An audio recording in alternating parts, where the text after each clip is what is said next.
After e4, c5, knight f3, knight c6, bishop b5, g6, castle, bishop g7. So we're playing the Rossolimo against the variation of g6 of the classical Sicilian.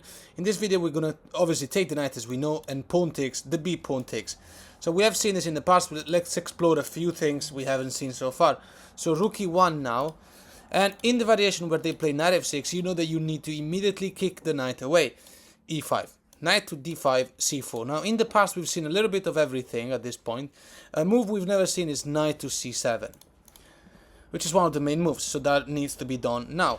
Okay, d4 comes now, and we've conquered the center. Now obviously black's typical idea, we've got, you know, we're attacking this pawn in c5. We've seen very similar patterns in the past, so black kind of has to take. It's a typical move in the Sicilian, and also the best move.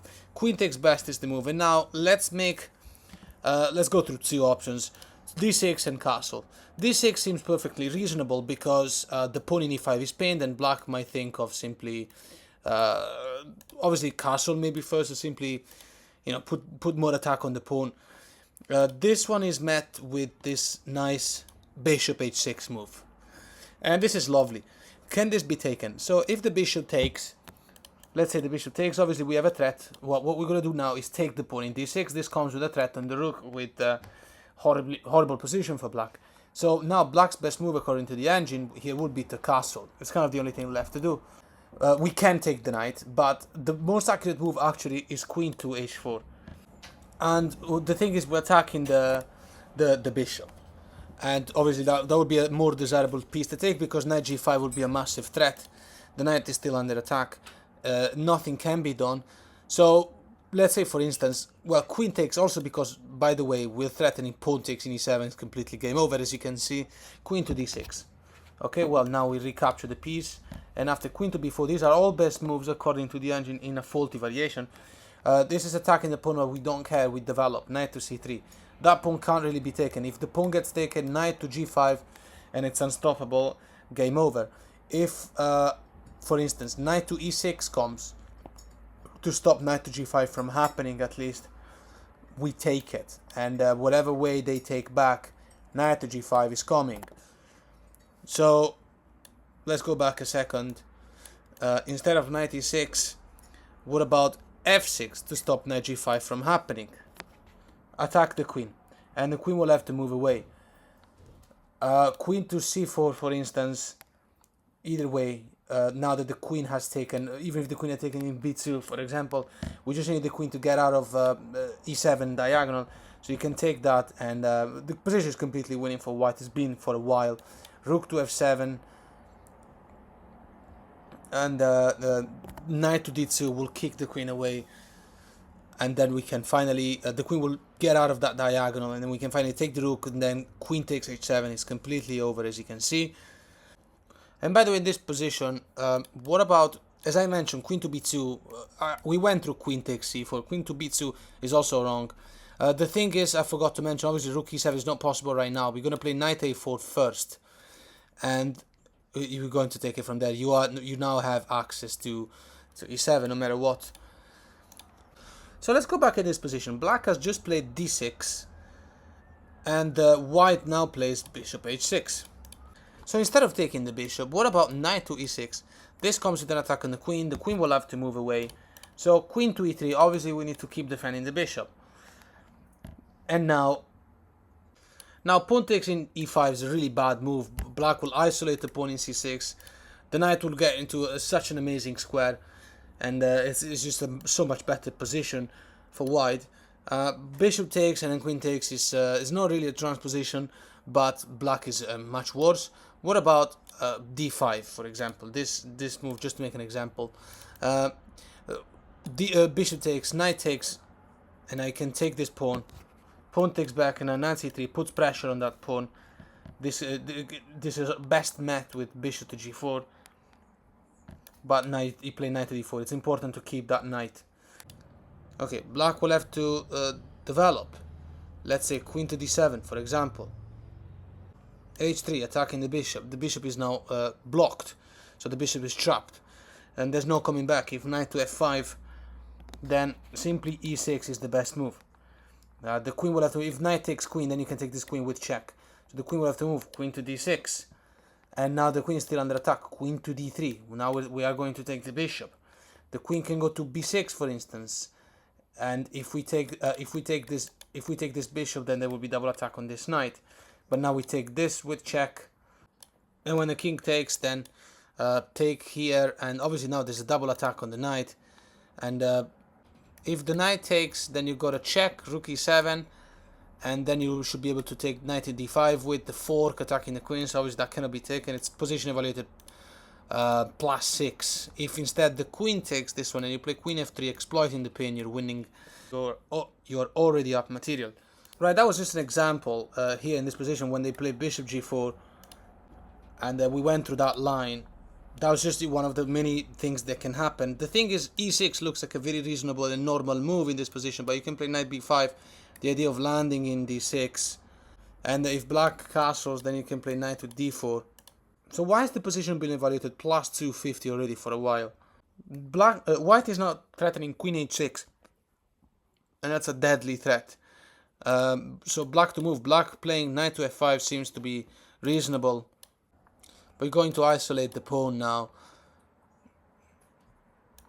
Pawn takes, and now queen to h6 remains a very strong threat. Black can defend from mate in this position, but it's going to have to make quite a few concessions. Position also almost evaluated +3. So another thing that quickly need to point out, in the variation with bishop playing g4, as we know we have to play knight d4, you might argue before, okay, queen d7 was a bad move. It was a move that a bot played against me when I was creating this line, and obviously that traps the bishop, but like there's no alternative. If you think that black can just castle, for instance, obviously, by the way, e6, you know, the bishop will still lose his freedom, right? And there's no access anywhere else, so it's kind of the same problem. Knight to c6 comes now, and this is already deadly. Black cannot just move away, because you've got an attack on the square in d5, and a double attack on e7. If queen takes knight, knight e7 wins the queen.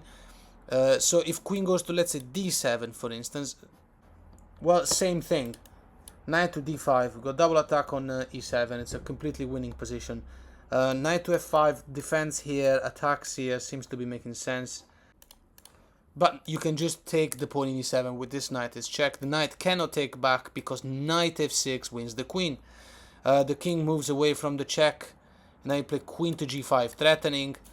Queen f6, deadly move. We're going to leave this here. And why not, let's make a recap. So, g6, main move, castle, bishop, g7, take with the b pawn, rook e1. We're looking at the variation with knight f6 straight away, e5. Knight e5, c4, knight c7, d4. Pawn takes, queen takes. So instead of d6 now, which seems like a reasonable move, but still, we're going to be looking at castle. Now, black's just castled the king. We're going to play queen to h4, immediately going for an attack. Let's see how to behave here.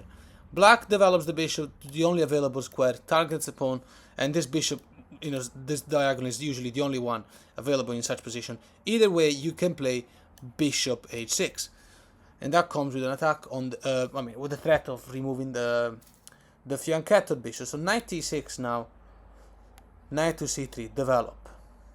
And you'll see why our opponent can't really take the pawn in c4. You see, let's say, for instance, they take, right? You take back, taking the pawn in c4, and now rook to e4. That was, you know, the plan available. Rook to e4, threatening to go to h4. Bishop to d3, saving itself from the attack of the rook. But what is there to do? Rook to d4 actually is the most accurate move when this happens, because the bishop is completely trapped. I mean, bishop c2, but then rook to c1. f6 by black, trying to counter attack. You know, there's nowhere to go for this bishop. If the bishop had gone to a6, then obviously you could go for an attack. f6, now you simply take this one. And then, what to do now? The crazy thing is that we're giving the rook away. Also because if we had moved the rook, then the bishop could have gone to d3. So obviously now the knight should take this one, but you know, it doesn't really make much difference. Because now we obviously need to take back, and now e6 by black. What if black, you might argue, tries to win a pawn? Doesn't this win a pawn? Isn't this some sort of improvement? After all, black has got 2 rooks, we have rook and 2 knights, but still the game looks like completely playable. Why is it that it's just considerably better for white? Because knight f3 should recapture this pawn. Now you can argue that that pawn can be defended, but at what cost? Because even if rook to f5 to protect that pawn, you're going to play knight to g5, and black has to give you the exchange. Once again, you're playing with the extra knight. Knight g5 was going to come anyway. What about, you can say, I don't know, d6, whatever. Remember that after knight g5, rook f7 just gets taken. And a move like queen e8 doesn't do anything here, because the queen just has no access to the king side. So in this position, you might wonder, one last thing is probably rook takes knight. Is probably what they will do. You take back, position evaluated +3. You are up a knight. Pawn structure is quite ugly, but it's a winning endgame. So back in this position, instead of pawn taking in e5, what about e6? Seems like a reasonable move. Allows the queen to get out at least. Rook to d2 is the best move. And now obviously knight e6 is a very strong threat. Queen to c7. She will have to go that way, because queen to e7, to be honest. Okay, well, if queen to e7, for example, knight f3, right, position is still evaluated +3, right? It's just much better. And this pawn can never be taken without us having an incredible knight. Here the plan is also to play queen e3 and then h4, h5. And you can take it from there. You're going to have to take it from there. It's a completely winning position. If instead here, let's say, queen to c7, same thing, knight f3, but now you can say, okay, well, there still is quite a lot of attack to that square, but remember knight g5 threat. Rook f7. Fine, well, you play knight e4 then. Okay, pawn takes appear to be possible now, but now you just play knight to d6, threatening to take the rook. Rook to e7 seems to be saving everything, but now queen to g5 should close the game. Rook a to e8, black says, you know what, I'll give you the exchange back. But now we're not going to give you this unbelievable knight, you're just going to play h4 with the threat of h5. Everything here in the black's territory cannot move. So from the start, let's look at this other variation. So, g7 take, rook e1, and now the early knight h6. This is also one of the most popular moves, we have to see this. Okay, you play c3. We're fighting for the control of the center. The thing is that when there's a knight in f6, the knight is covering the square e5, so now we might need some extra support for e5. Also, you see why very soon. So, before we go into castle, normal looking moves, let's look at this one, because I've encountered this recently and I found it quite annoying. d4, take, castle, and then you play h3. So the idea of the black is to be able to play knight f7. h3, e5 by black, take. Right, it looks like a strong center, but yeah, no, actually you take this one. Okay, and when the bishop takes, he has lost touch with the knight in h6. And the bishop b2 doesn't trap the rook because queen b3 wins the game. So back in this position, let's now look at f6, we've seen it. And yeah, we got it out of the way, so let's go on to castling. Very normal looking move. d4 comes, and after take, black here tends to play d5. Seems, you know, it's obviously a very normal move in such position. e5, and now we're gonna look at knight to f5. However, before we look at that, let's very quickly go through bishop g4. Seems to be making perfect sense. Now, when they play this move, you protect the knight with the knight, and rook to b8. Putting pressure on b2, putting the rook in an open fight, we attack this bishop, and when they take, we take back with the knight. Knight to f5. Let's look at this this type of move, g4. Don't be afraid of playing that. The knight is forced to go to h6, so that's one of the many patterns you can learn. Bishop f4, developing, e6 by black is met with bishop g5, so that's how you exploit this in your favor, because now the obviously f6 is very weakening. Besides, you can take, and then you got an attack on the knight, so the queen will have to move. Queen to b6, and you play queen to c1. It puts double attack on the knight, it protects this pawn, but the thing is, more importantly, we don't really care about the pawn in b2. The thing is that this knight is blocked, it just cannot move, and so you're just winning material.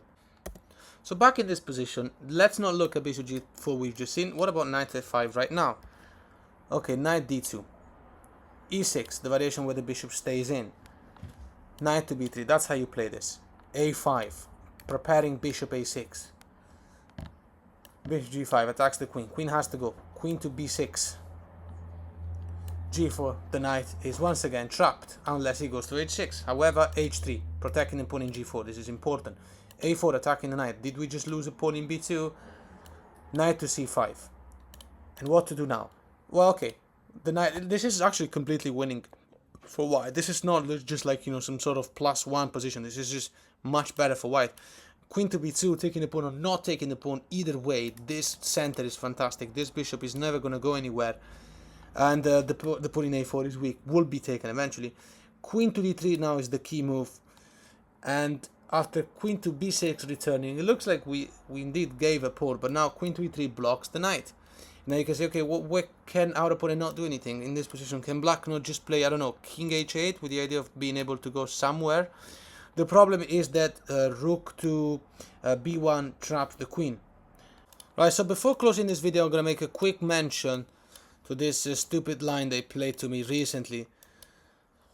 Where they play d6, and it's annoying because now take still with the b pawn, right? We play rook e1. Now they might play d6, and this is the funny thing is this is not a transposition of anything. I've been doing my best to consult all the material I have, everything I've studied, all my screenshots, videos, lines, notes, and basically this is not like a transposition from anything. So, but the thing is, it's more passive, and well, we need to talk about the plans here. What to do now?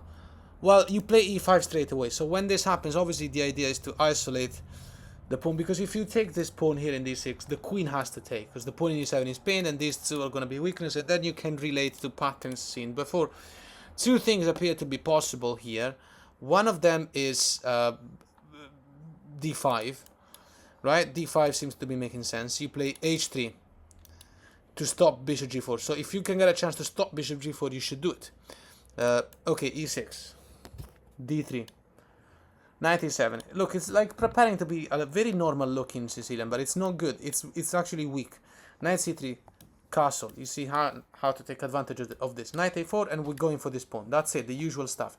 Queen a5 to defend that pawn. You play bishop to g5, careless of the knight, because you can take this one with an attack in here and here.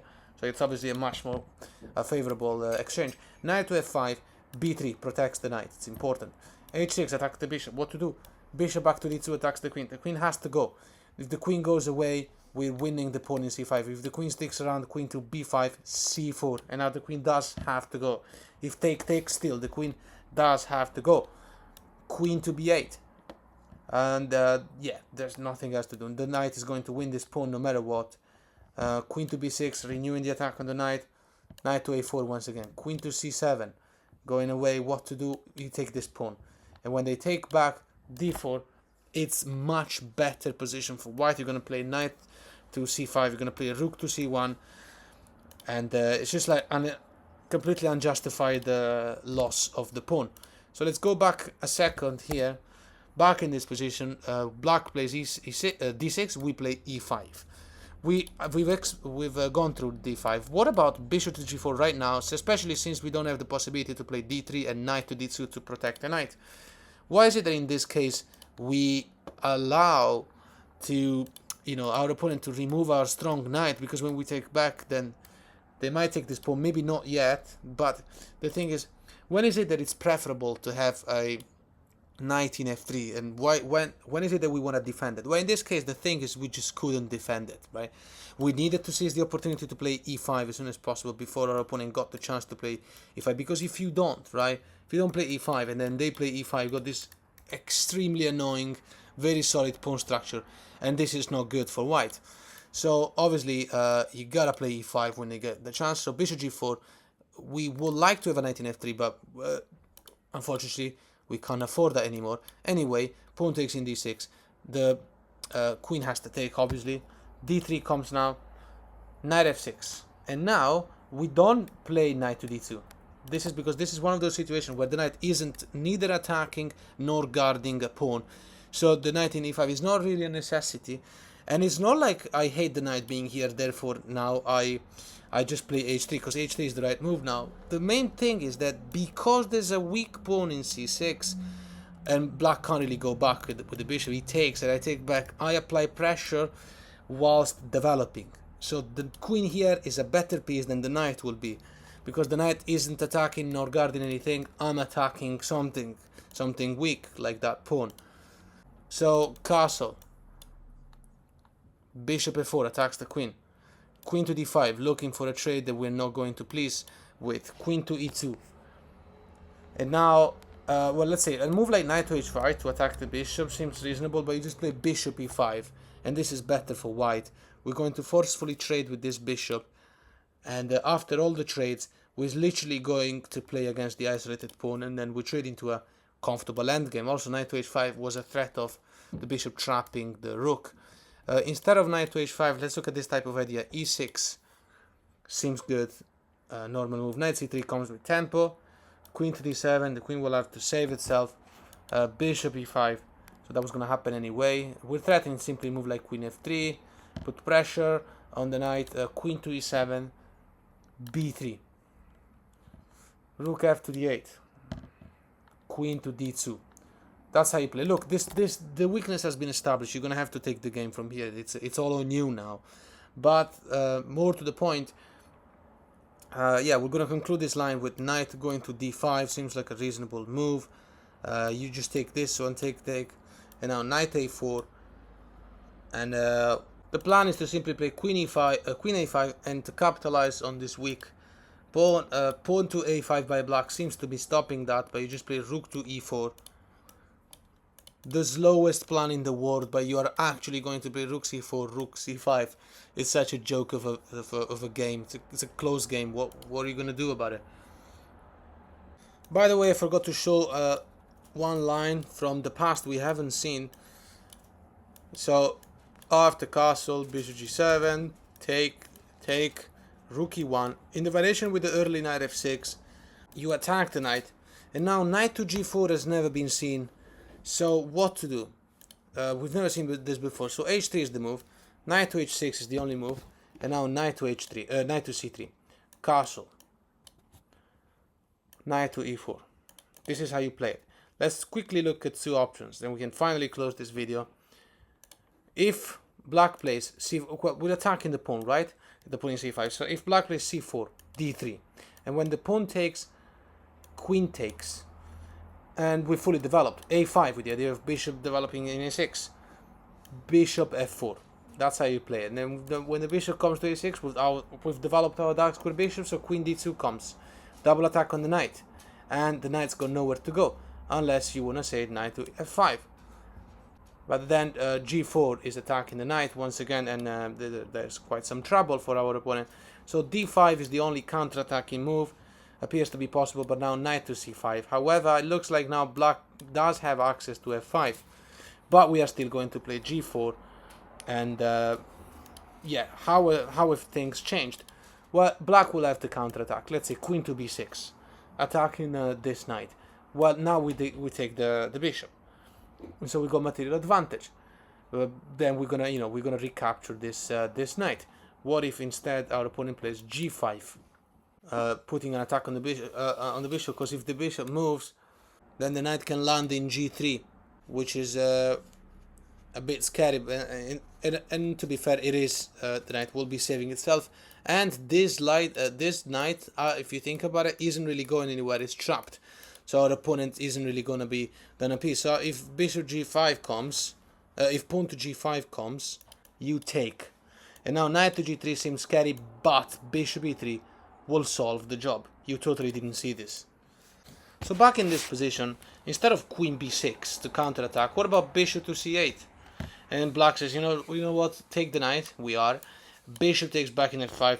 How do we capitalize here? We play knight to d4, and now we also give up the pawn in h3, which is a bit crazy. I personally hate these positions where the advantage isn't really that much. That much, when I say much, I don't mean like full pieces or anything, but like, the black still has the bishop pair, and especially if you're playing the short time format, this is very dangerous. But you play rook e3 attacking the bishop will have to go and you're fully developed. Queen to c8 defends the bishop, maybe prepares the arrival of the queen. Rook a to e1, that's it. Queen to g4 isn't a problem because you're gonna play rook g3. It just does everything, right? So there's you're gonna have to take the game from here. White is just down a piece. So back from this position, black has just played knight to f6, the early knight to f6. We attack it straight away, and we're looking at knight g4, h3. Now the knight is forced to h6. Knight to c3. Castle. Knight to e4. Let's look at this move, d6. Thematic move in this position. It makes perfect sense. d4. And when takes in d4, you take in d6. This is important. When they take you back in d6, bishop to g5 attacks the queen. What to do? Two options. One of them is the queen moving away to b6. Bishop to e7 though, and obviously this is some big trouble. By the way, I chose queen b6 to see because it puts more protection over this square, right? The queen could have gone to, let's say, queen to c7, but white is at dominant position after knight f6, right? Position already evaluated as if white was up a piece, and this is check. When the bishop takes that, that this king is in trouble. You're also attacking this pawn. You're also threatening the pawn in d4. I mean, if the king moves, right, you play knight e8, and there's an attack of the queen. The queen, best move according to the engine is queen to b6, but now you take the bishop. King takes back, and now bishop e7. That's a fork. If rook moves, bishop f6, check, and you're going for the rook. If the king goes to protect the rook, then queen to d2 finalizes the attack on that knight. Position related +6. Even if the knight moves, you're gonna play g4. So there's no coming back. And back in this position after the check, even if the bishop takes, as we were saying, bishop takes back. And there's got loads of attack on this pawn. If c5 to protect the pawn, queen to d2. Once again, we know the patterns by heart now. The knight can't just go to f5 because of g4, right? We've seen this pattern before. Knight to knight to e7 is too much attack on it. Knight to g7, you play queen h6. So that's it. Knight to e6 isn't really a thing because of knight g5. Don't you dare taking this knight with the rook just because you want the pleasure of sacrificing the rook, because pawn takes back and then the queen will be guarding this rank and you're in some trouble. Knight to g5, threatening here, and that's the end of it. So back in this position, white has just played bishop g5, and earlier we went through queen moves. What about f6? This is one of the most popular moves in this position. However, you take. Bishop takes back, and now queen takes d4. And that's how we capitalize in this game. d5, pushing the pawn, protecting against the double attack on it. Knight to c5. The knight loves that square in this type of Sicilian. Queen to b6, c4. And now we got double attack on this pawn, and we're going for it. If pawn takes, then check. King moves. Rook a to d1. Development is complete. Bishop develops. Bishop f5. What's going on here? g4. Attack again. Also because these two squares were not accessible. Bishop back to c8. What a joke. Rook to e7 can now happen without problems.